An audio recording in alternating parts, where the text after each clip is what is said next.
मनसेला खूप चांगली संधी मिळाली होती. सगळ्यांच्या अपेक्षा खूप होत्या. नाही काय नाही, पण आता हे वातावरण कसं गढूळ झालं. कसं एक नेतृत्व होतं, जसं भुजबळ साहेब होते, त्यांनी प्रचंड काम केलं होतं. मेन प्रॉब्लेम तुम्ही खुर्चीवर बसून नाही सॉल्व्ह होत ना. तुम्ही सगळ्या गोष्टीचं आश्वासन देतात, प्रत्यक्षात काही होत नाही. निवडणुकीचं वातावरण एकदम छान आहे, मजेशीर आहे आणि थोडं कॉमेडी पण आहे. मग आता या वेळेला उद्धवराज एकत्र येऊन काही फरक पडेल असं वाटतं की त्यांना संधी द्याल तुम्ही? त्यांच्याबद्दल बोलणं इतपत माझं कुवत नाही आहे. भाजपची 4 नावं सांगा जी भाजपमध्ये आहेत. एक कुठला एक पक्ष दुसऱ्या पक्षाला सगळं खाण्याचीच भाषा करतोय, हे असं नाशिकमध्ये पूर्वी नव्हतं कधी हो. भाजप पक्ष मोठा असल्यामुळे त्यांना काय फरक नाही पडत. आणि सामान्य जनता उबगली या सगळ्या प्रकरणांना, हे सगळं बघून. Brought to you by Palvi Agrico. आता शेतीसाठी जे काही लागणार ते घरपोच मिळणार, तेही मोबाईलच्या एका क्लिकवर. जसं सगळ्यांना गरमागरम चहा प्यायला आवडतो, तसंच महापालिका निवडणुकींमुळे नाशिकचं राजकारण सुद्धा गरमागरम झालेलं आहे. कुठे बंडखोरी होतीये, कुठे आयात झालेल्या उमेदवारांना संधी दिली जाते, त्याच्यामुळे निष्ठावंत नाराज होत आहेत. पण या सगळ्यामध्ये नाशिककरांना काय हवंय, त्यांच्या समस्या काय आहेत हे जाणून घेण्यासाठी आपण थेट नाशिकमध्ये पोहोचलेलो आहोत. इथल्या लोकांशी चर्चा करूयात, त्यांच्याकडनं जाणून घेऊयात की त्यांना नक्की काय हवंय नाशिकमधनं. आपसे चालू करते, आप बताओ, आप इतने लोगों को तुम्ही भेटता दिवसभरामध्ये, असंख्य लोक इथे येतात, काही चर्चा आहे निवडणुकांची? मॅडम मी कामात असतो ना, एवढं लक्ष नसतं माझं काही. पण कसं एकंदरीत कसं आहे सध्या नाशिकमध्ये, काय समस्या वाटते तुम्हाला? एक नागरिक म्हणून तुम्ही इथे राहताय, काय सध्या काय वाटतं, नाशिकची काय परिस्थिती आहे? काहीतरी प्रॉब्लेम असेल ना एखादा जो तुम्हाला जाणवतो रोज फिरताना? मॅडम रस्ते बस खड्डे, रस्त्यावर खड्डे असतंय थोडंच. आणखीन लोकांशी बोलून बघूयात त्यांचं म्हणणं काय आहे. इथे पण काही लोक आहेत आपल्याबरोबर. तुम्हाला काय वाटतं, नाशिकचेच आहात तुम्ही? नाशिक प्रॉपर. अच्छा, किती वर्षांपासून राहता इकडे? जन्म तिथला आहे. अच्छा, अरे वा, व्हेरी नाईस. काय वाटतं सध्या, आता निवडणुका लागलेल्या आहेत, काही वातावरण वाटतंय नाशिकमध्ये निवडणुकांचं? चांगलं आहे वातावरण. आम्ही आता बिझनेस उद्योजक असल्यामुळं सर्वपक्षीय सगळं चांगल्या पक्षांचा दूर आहे सगळ्या. अच्छा, कशी मदत होतीये पण तुम्हाला? म्हणजे आता इतके वर्षांनंतर खरं तर महापालिकेची निवडणूक होणार आहे, अनेक वर्ष झाली आहेत, प्रशासक होता, आता काय परिस्थिती आहे सध्या नाशिकमध्ये, कुठल्या समस्या आहेत असं वाटतंय? समस्या सर्वच आहे, रस्त्यांच्या आहे, पाण्याच्या आहे, स्लम भागात जास्त आहे. कुंभमेळ्याच्या निमित्ताने आता कामं झाले पाहिजे चांगले सर्व. पण मग गिरीश महाजन असतील किंवा इतर नेते असतील, यांचा फेरफटका असतो नाशिकमध्ये का कसं? कामं असतातच ना तिथे.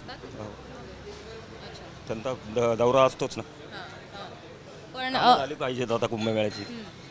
पण कुंभमेळ्याचं पण असं आहे ना की आता इतक्या मोठ्या प्रमाणात लोक येणार, तर सोय होऊ शकेल असं वाटतं? इतकं मोठं नदीपात्र आहे. होईल ना, कामं चालूच आहेत ना, होईल आणि झालीच पाहिजे. ठाकरे बंधू सुद्धा एकत्र आलेत, तर नाशिकमध्ये 2012ला मनसेला पहिल्यांदा संधी होती, आता परत त्यांना संधी दिली जाईल का नाशिककरांकडनं?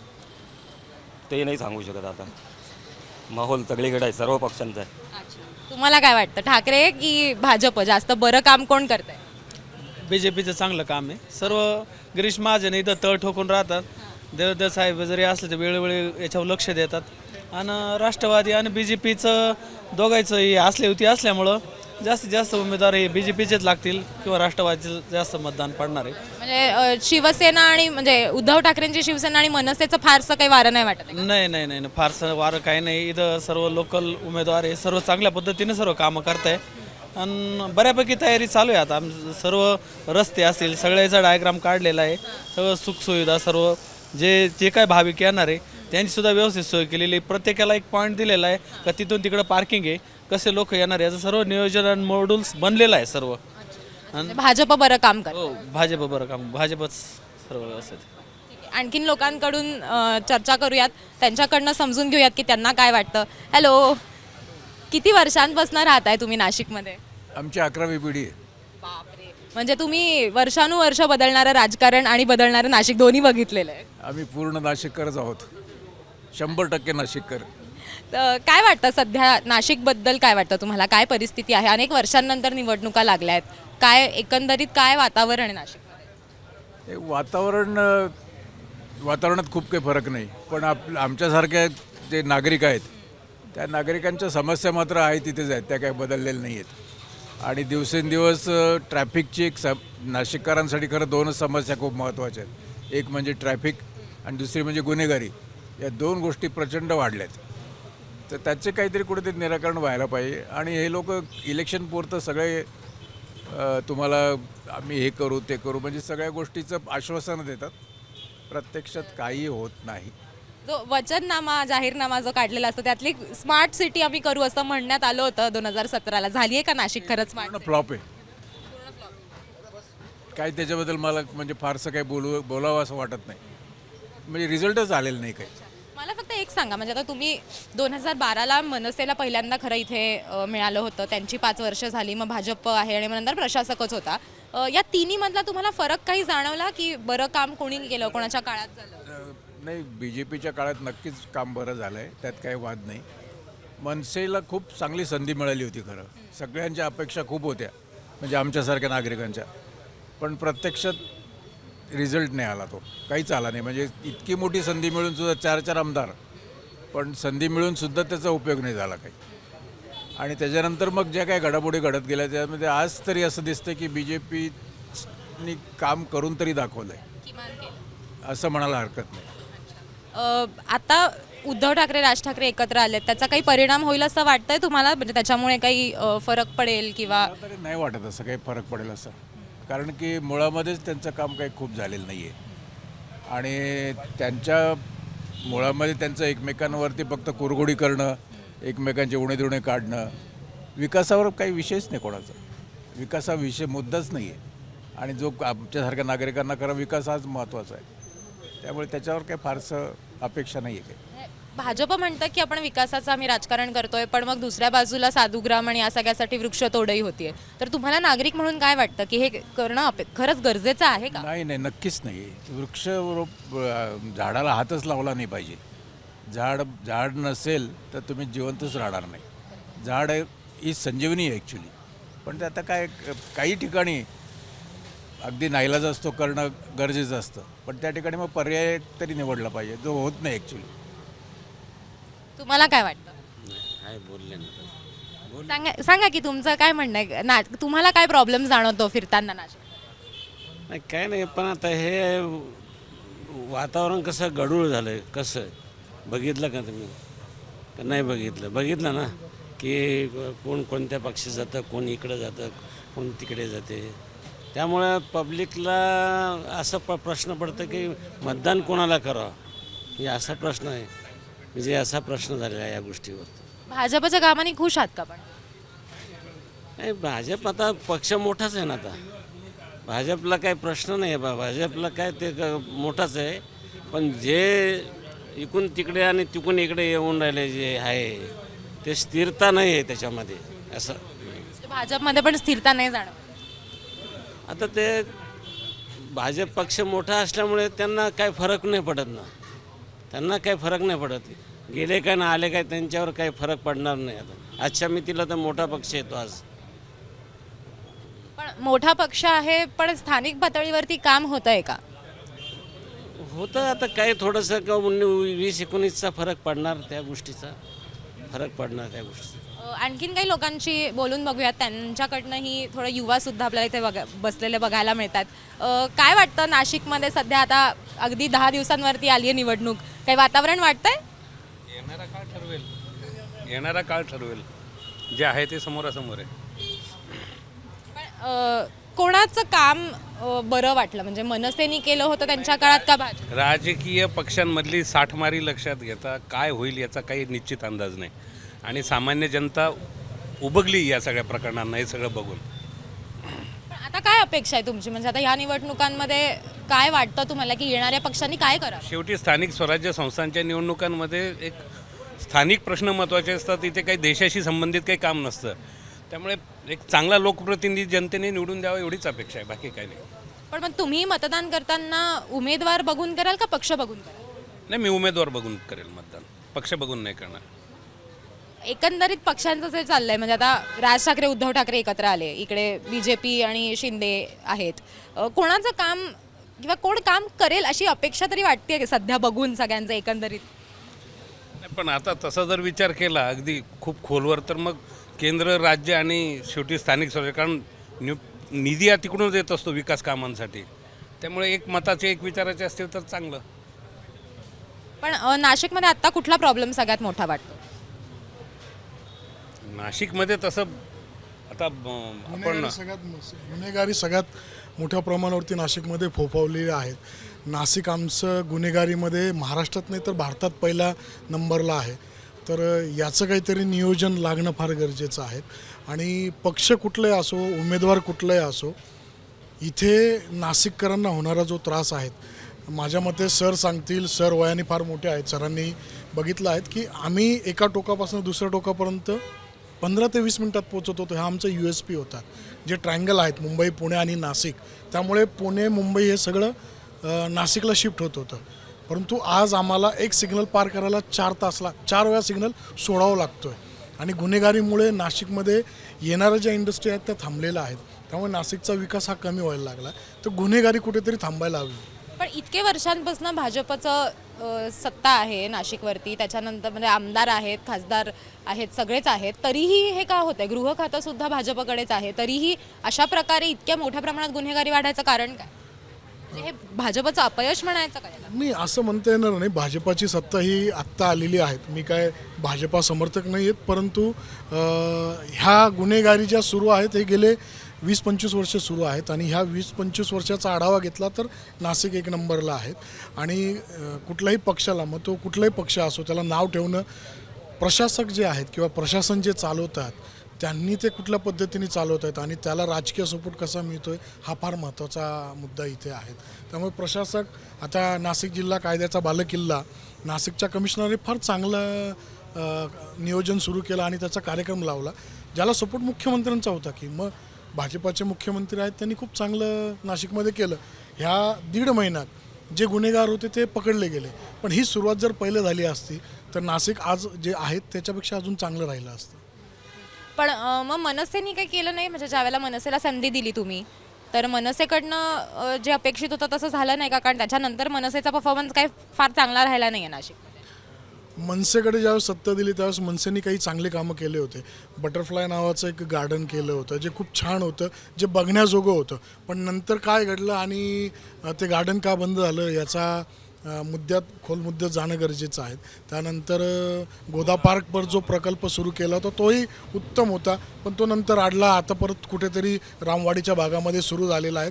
काही गोष्टी चांगल्या केल्या. हे बघा, पक्ष कुठला असो, मग तो मनसे असो, शिवसेना असो, भाजप असो, सत्ता मिळाल्यानंतर काही कामं चांगली केली जातात. पण मग याला नावं ठेवणं आणि त्यांनी योग्य करणं हे चुकीचं आहे. मुळात राजकारणातनं समाजकारण किती चांगलं होईल आणि त्या समाजकारणातनं नागरिकांचं कसं भलं होईल हे बघणं गरजेचं असतं. मग आता यावेळेला उद्धवराज एकत्र येऊन काही फरक पडेल असं वाटतंय की त्यांना संधी द्याल तुम्ही परत? त्यांच्याबद्दल बोलणं इतपत माझं कुवत नाही आहे, पण जे चाललंय ते योग्य आहे असं मला वाटतं.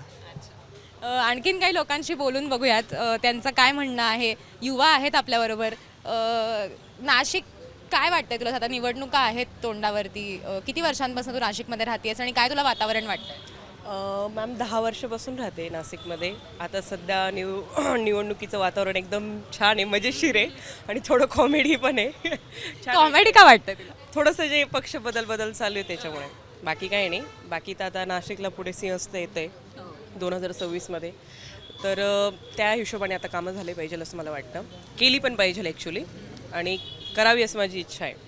म्हणजे कारण आमच्यासारखे यंगस्टर खूप आहेत नाशिकमध्ये आणि आम्ही जर नाशिकची डेव्हलपमेंट बघतो ती सर्व गोष्टींनी बघतो. पण झाली आहे नाशिक स्मार्ट सिटी? अजून नाही एवढी. किती अपॉर्च्युनिटीज अवेलेबल आहेत? म्हणजे ना जसं सगळे लोक आता, म्हणजे आता यूथमध्ये हा एक ट्रेंड आपण बघतो की जर काय असेल तर पुण्याला, मुंबईला शिक्षणासाठी जातात, जॉबच्या संधी आहेत म्हणून जातात. तसं नाशिकमध्ये या गोष्टी ज्या आहेत त्या डेव्हलप झाल्या आहेत का तितक्या? ॲक्च्युली यूथने नाशिकला डेव्हलपमेंटच्या दृष्टिकोनातून जर बघितलं तर नक्कीच नाशिक ही खूप चांगली सिटी आहे. कारण ऑलरेडी मुंबई डेव्हलप आहे, पुणे पण ऑलरेडी डेव्हलप आहे, पण पुढचा जो स्मार्ट सिटीमध्ये येतं ते नाशिक आहे. आणि आम्हाला म्हणजे मला तरी एक वैयक्तिक वाटतं की यूथने नाशिकला स्कोप द्यायला पाहिजे, कारण जिथं डेव्हलपमेंट होते तिथं आमची डेव्हलपमेंट होऊ शकते. पण हे सगळं जे तू बघते जसं म्हणायचं की कॉमेडी आहे, हे राज उद्धव ठाकरे एकत्र आलेत आता किंवा BJP अनेक वर्षांपासून इथे आहे, कोण जास्त प्रॉमिसिंग वाटतंय तुला एक तरुण म्हणून की कोण जास्त बरं काम करू शकेल येणाऱ्या काळामध्ये? म्हणजे ह्या दोघांमध्येच विचारताय की नाही असं काही नाही, इतर पण तू घेऊ शकतेस ना. मला एकनाथ शिंदेबद्दल थोडंसं वाटतंय की त्यांचं जे नेतृत्व आहे ते असं आहे की एक लोकांमध्ये जाऊन जे काम करतात तर लोकांचे प्रॉब्लेम थोडं समजणं सोपं जातं. बरोबर. BJP पण चांगलं आहे, बट दोन्ही पक्ष चांगले आहेत. म्हणजे शिवसेना मनसेची कुठेच हवा दिसत नाही बरं का. म्हणजे राज ठाकरेंनी जे काही 12 ते 17 मध्ये केलं, जे वाटत होतं की प्रॉमिसिंग आहेत, बऱ्याच लोकांच्या बोलण्यात तसं काही जाणवत नाहीये सध्या. नाही असं नाही, आम्ही राज ठाकरेंनाही मानतो, पण जर आता कामांचा विषय म्हटला तर एकनाथ शिंदे थोडंसं आहे आमच्या यंगस्टरांमध्ये आणि BJP पण आहे. आता बघू. एकनाथ शिंदे जास्त रिलेटेबल वाटतात काय? हां, म्हणजे कसं आहे त्यांचं नेतृत्व कसं आहे ते सर्वसामान्यामध्ये जाऊन जे काम करतात. ॲक्च्युली कसं आहे मेन प्रॉब्लेम तुम्ही खुर्चीवर बसून नाही सॉल्व्ह होत ना. तुम्ही जेव्हा लोकांमध्ये जातात तर लोकांच्या अडचणी समजतात आणि थोडंसं लेडीज बाबतीत ज्या स्कीम्स काढल्यात त्यांनी, लाडकी बहीण झालं किंवा बऱ्याचशा गोष्टी, तर एक कसं आहे आता आम्ही तरी ठीक आहे आम्ही स्टेबल आहोत, बट ज्या लोअर लेडीज आहेत त्यांना काहीतरी एक सपोर्ट मिळतो आहे त्या गोष्टीमधून आणि थोडंसं ते फायनान्शियली ते पण थोडेसे स्ट्रॉंग होत आहेत एकनाथ शिंदेंमुळे. तर ते एक चांगलं वाटतं, त्यांचं नेतृत्व चांगलं आहे, धडाडीचं आहे, ती गोष्ट मला आवडते त्यांची. सो एकनाथ शिंदे जरा जास्त प्रॉमिसिंग वाटत आहेत असं तिचं म्हणणं आहे. आणि नाशिक एक डेव्हलपिंग सिटी आहे, सो इथे तरुणांना जास्त स्कोप आहे असं सुद्धा त्यांचं म्हणणं आहे. आणखीन काही लोक आहेत त्यांच्याशी पण बोलून बघूयात. आणि एकंदरीत नाशिकचं वातावरणाचा अंदाज बांधायचा झाला तर कुठेतरी BJP हे थोडंसं क्लिअर मार्जिन्समध्ये दिसतंय सध्या तरी लोकांच्या बोलण्यावरनं. कारण इतके वर्षांमध्ये म्हणजे मनसेनी चान्स देऊन सुद्धा तो चांगला चान्स त्यांना मिळणारा घालवला असं त्यांचं म्हणणं आहे. आणखीन काही लोक आहेत त्यांच्याशी आपण बोलून बघूया आणि त्यांचं काय मत आहे जाणून घेऊयात. कसं काय वातावरण नाशिकमध्ये सध्या आहे का? निवडणुका लागल्यात असं वाटतंय का? मग वाटतं ना, का नाही वाटत आहे? निवडणुका लागल्या असं वाटतं, जोरात वातावरण चालू झालेलं आहे, सगळे गोंधळ वाटतं. पण नाशिककर म्हणून तुम्हाला काय आहे नाशिकची परिस्थिती जर सोप्या शब्दात समजवायचं झालं तर? याच्या आधी खूप छान निवडणुका व्हायच्या, असं गोंधळलेलं वातावरण पहिल्यांदा दिसतंय. ते सगळे भानगड काय ते मारामाऱ्या वगैरे पेपरला TV वर आपण पाहतो आहे. कुठला एक पक्ष दुसऱ्या पक्षाला सगळं खाण्याचीच भाषा करतोय. हे असं नाशिकमध्ये पूर्वी नव्हतं कधी हो. नाशिक खूप म्हणजे पूर्वी लोक नाशिकला यायचे तर म्हणायचे लोक पुण्यासारखं आता नाशिकला या, नाशिकला राहा, नाशिक सुसंस्कृत स्मार्ट सिटी होणार. स्मार्ट सिटी होईल ना, व्हायला पाहिजे, स्मार्ट सिटी व्हायला पाहिजे, प्रगती व्हायला पाहिजे. पण हा सगळा जो प्रकार जो आहे की जे आपण संस्कृतीच चाललेली आहे, गेली म्हणू शकत नाही आपण, चाललेली आहे का त्याच्यावर जो घाला पडतोय तर ते ठीक नाही वाटत. बाकी काय एक नाशिककर म्हणून किंवा एक सर्वसामान्य माणूस म्हणून कुठला पक्ष जास्त प्रॉमिसिंग वाटतोय? कुठला पक्ष काम करेल असं वाटतं? सध्या तर काही कोणीच वाटत नाही ना. पक्ष राहिला कुठे? कुठला पक्ष आहे? भाजप आहे की? हा म्हणजे ते भाजप किंवा आता मनसे आणि ठाकरेंची पण युती झाली आहे तर हो ना. पण मग आता कुठला पक्ष जर असला ना तर मला एक तुम्ही सांगा, भाजपची 4 नावं सांगा जी भाजपमध्ये आहेत आणि जी पूर्वापार भाजपात राहिलेली आणि जी भाजप पुढे चालवत आहे. नाही तसं कोणी. शिवसेनेची 4 नावं, एक ते आधी भाजपात होते, नंतर भाजपातनं शिवसेनेत आले, शिवसेनेतनं मनसेत गेले, मनसेवाले इकडे गेले. पक्षच नाही ते कुठं आज. कुठलं पक्ष म्हणजे तुम्ही जर म्हटलं कुठला पक्ष बघा की तुम्हाला आता काढायचं वातावरण काय आहे, ते वातावरण काहीच सांगू शकत नाही ना. पक्षच नाही आहे. तुमचं काय म्हणणं आहे? नाही काही बोलू शकत. पण एक नाशिककर म्हणून तुमची समस्या काय जाणवते तुम्हाला फिरताना? समीर बोला तुम्हीच यांच्याकडे. बरं तुम्ही सांगा. मी ॲक्च्युली कम्प्लिटली ॲग्री करतो. धनंजय भैया हे आमचे आर्ट ऑफ लिव्हिंगचे टीचर आहेत आणि स्वतः समाजासाठी खूप काम करतात आहे ॲक्टिवली.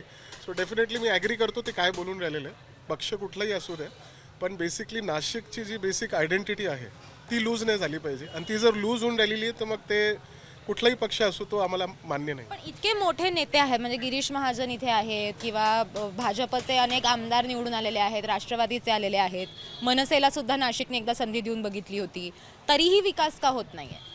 आता का विकास होत नाही आहे? कारण की प्रॉमिसेस तर खूप होतात आहे, पण ॲक्च्युअल जर इन ग्राउंड जर त्याला इम्प्लिमेंटेशन होत नाही आहे सो डेफिनेटली मग विकास होत नाही आहे. हे त्याचं सिम्पल एक आन्सर आहे. पण डेफिनेटली मी अपील करेल तुमच्या चॅनलच्या थ्रू की जर जे काय वरती जे नेते बसलेले आहेत आणि ज्यांना पब्लिकनी निवडून दिलेलं आहे त्यांनी त्यांचा रोल तेवढा प्ले केला पाहिजे. विकासाभिमुख नेतृत्व नाशिकला लाभलं होतं ना, नाही असं कुठे नाही आहे. कोण होतं ते? 10 वर्षापूर्वी जर बघितलं तर नाशिकचे काही होते पालकमंत्री होते की ज्यांनी विकास केला, बघितलं, काम केलं. कुठल्याही पक्षाचा माणूस गेला तरी काम केलं. नाशिक त्यांनी डेव्हलप केलं, झालं होतं ते. पण गेल्या 10 वर्षात तसं काही नाहीच आहे. एक नेतृत्व होतं, जसं भुजबळ साहेब होते, त्यांनी प्रचंड काम केलं होतं, दिसत होतं. नंतर त्यांना साईडलाईन करण्यात आलं. आता ते राजकारण का झालं आपण ते नाही सांगू शकत. तुम्ही विचारलं कोण काम करायला होतं तर हे काम करणं दिसतं. आता तुम्ही बघा स्मार्ट सिटी आहे का, सगळं खोदून ठेवलेलं आहे, पाईप रस्त्यात पडलेले आहे, कितीतरी वेळा ॲक्सिडेंट होतात. तरीही मग भाजपच्या यांनी काय करणार, गेल्या 10 वर्षात भाजपच आहे तर कोण, तरीही का मग लोकांचा कल जास्त भाजपकडे दिसतोय आणि इतर पक्षांकडे दिसत नाहीये? आता लोकांचा कल काय आमच्यापेक्षा तुम्ही जास्त सांगू शकतात ना, तुम्ही खूप लोकांना भेटतात. तुम्ही ते राहता ना, तुम्ही स्थानिक आहात म्हणून मी- नाही, बरोबर आहे, पण इथं लोकांचा कल असा कोणाच्याच बाजून आज लोकच संभ्रमात आहे. आज लोकांचा कल तुम्ही बघा, तुम्ही जर इंटरव्ह्यूज घेतले ना तर तुम्हाला कलच कळणार नाही. लोकच संभ्रमात आहे का त्यांना कालचा जो नगरसेवक होता त्यांचा तेच माहिती नाही आज तो कुठे, काल जे होता तोच माहिती नाही आज कुठे. तर ते कसं कोण कल काय ते, हां ती अडचणच झालेली आहे ना. म्हणजे काल येऊन आज काही असंही झालं का जे म्हणतात की मी पक्षाकडनं फॉर्म भरला त्या पक्षाचा फॉर्मच नाही, त्याचा दुसराच त्याच्या जागी कोणी आलेला आहे असं वाटतं. त्याच्यामध्ये जसं मी सुरुवातीला म्हणले की बंडखोरी असेल, काय पक्षात नवीन आलेल्या लोकांना दिलेली संधी असेल किंवा पक्षफुटी असेल, या सगळ्याचा परिणाम फक्त विधानसभेला नाही तर आता स्थानिक पातळीवरती सुद्धा तो दिसायला लागला आहे. कारण 10 वर्षांपासून एखाद्या शहराचा विकासच होत नाही असं जर लोकांचं म्हणणं असेल तर सगळ्याच पक्षांनी याच्यावरती विचार करणं गरजेचं आहे. पुढे जर आपण आणखीन लोकांची चर्चा करणार आहोत, त्यांच्याकडनं आणखीन मतं जाणून घेणार आहोत, इथे जी बंडखोरी चालली आहे त्याबद्दल सुद्धा जाणून घेणार आहोत. तुमचं नाशिकबद्दलचं मत काय आहे, इथल्या राजकारणाबद्दलचं मत काय आहे ते आम्हाला कमेंट करून नक्की सांगा. आणि तुम्हाला जर आणखीन असे ग्राउंड रिपोर्ट्स बघायचे असतील तर मुंबई तकला सबस्क्राईब करायला सुद्धा विसरू नका. आत्ता इथेच थांबते. कॅमेरामन मंदार चव्हाणसह देव्यानी अदलाबादकर, मुंबई तक.